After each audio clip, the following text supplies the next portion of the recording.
Hi friends. पैसे है तो भी तकलीफ, नहीं है तो भी तकलीफ। यहाँ कैसे? हाँ, आपने सही सुना। इनकम टैक्स डिपार्टमेंट ने कैश की सीमा तय की है। उससे ज्यादा कैश होगा तो भाई आप तो मुसीबत में फंस सकते हो। चलिए विस्तार से देखते हैं कितनी लिमिट है और कहा किस तरह से कितना पैसा आप खर्च कर सकते हैं। नमस्कार, प्रीति टेल्स में आप सभी का स्वागत है। इस वीडियो का उद्देश्य आपको डराना नहीं बल्कि यह समझाना है कि इजीली आप अपना कैश कैसे हैंडल कर सकते हो और उसका उपयोग कर सकते हो। तो वीडियो को अंत तक जरूर देखना और अगर पसंद आता है तो इसे लाइक और शेयर करना और प्रीति टेल्स को सब्सक्राइब करना। अगर आपका ऐसा बिजनेस है कि आपको कैश की बहुत जरूरत पड़ती है तो यह आपके लिए परेशानी हो सकती है। आप अपना कैश सही से मैनेज करें और उसे बैंक में रखिए और उसे इस्तेमाल करिए।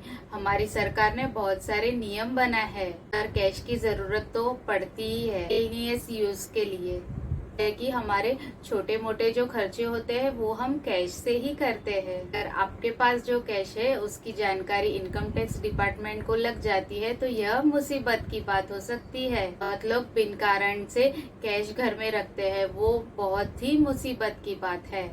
तो चलिए देखते हैं कुछ नियम है कितना कैश आप रख सकते हो। आईटी के अनुसार आपको घर पे कितना कैश रखना चाहिए ये नियम आप सबको पता होना चाहिए। जैसे इलेक्शन नजदीक आ रहे, 2024 में जनरल इलेक्शन भी है, तो इस दौरान ऐसे माहौल में पैसा रखना मतलब एक जिंदा बॉम्ब रखने के समान है। हम लोग अपने घर में कितना कैश रख सकते हैं? नियमों के अनुसार आप कितना भी कैश रख सकते हैं, पर उसका सोर्स आपके पास होना बहुत जरूरी है। अगर सोर्स नहीं है तो आप 2 लाख से अधिक कैश नहीं रख सकते। अगर आप पर इंक्वायरी होती है तो आपको उस 2 लाख के पुख्ता सबूत दिखाने पड़ेंगे। के लिए आपको वैलिड और जेन्युइन रीजन भी बताना पड़ेगा आईटी डिपार्टमेंट को, जैसे कि cash receipt, ATM withdrawal receipt या फिर बैंक स्टेटमेंट। इसमें से कुछ भी आपके पास होना जरूरी है। अगर यदि आप फ्लाइट से ट्रैवल कर रहे हैं तो आप 2 लाख से अधिक कैश नहीं रख सकते पर एडल्ट, बच्चे नहीं।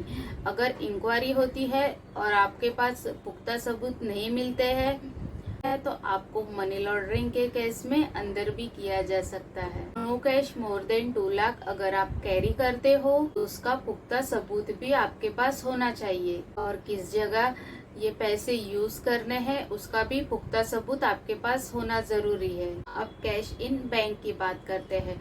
आप अपने बैंक अकाउंट में 50,000 से ज्यादा एक दिन में डिपॉजिट नहीं जमा कर सकते और महीने में सिर्फ आप 2 लाख तक ही डिपॉजिट जमा कर सकते। आपने किसी महीने में 2 लाख से ज्यादा जमा कर दिए तो बैंक अथॉरिटी यह इंफॉर्मेशन आईटी डिपार्टमेंट को शेयर कर देती है। तरह किसी भी बैंक के अकाउंट में महीने में 2 लाख, साल के 20 लाख जमा होते हैं तो बैंक उसका information bank authority IT department को सबमिट कर देती है। आईटी वाले आपको इसके पुख्ता सबूत मांगते हैं। अगर आप ये नहीं देते हैं तो आपका बैंक अकाउंट सीज किया जाता है और आपको बैंक की तरफ से नोटिस भी आ सकती है या फिर आईटी डिपार्टमेंट कोई और एक्शन भी ले सकता है। अब देखते हैं use of cash in buying.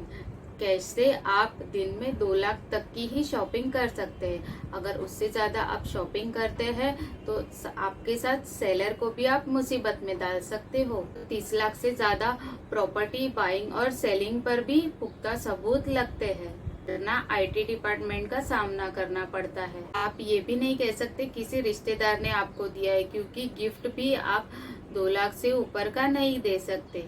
Donation भी आप कैश में 2000 तक ही कर सकते हो। बैंक से एक साल में 10 लाख निकाले या जमा करने पर आपकी सारी डिटेल्स आईटी डिपार्टमेंट और ईडी को शेयर कर दी जाती है। इन सब से डरिए मत।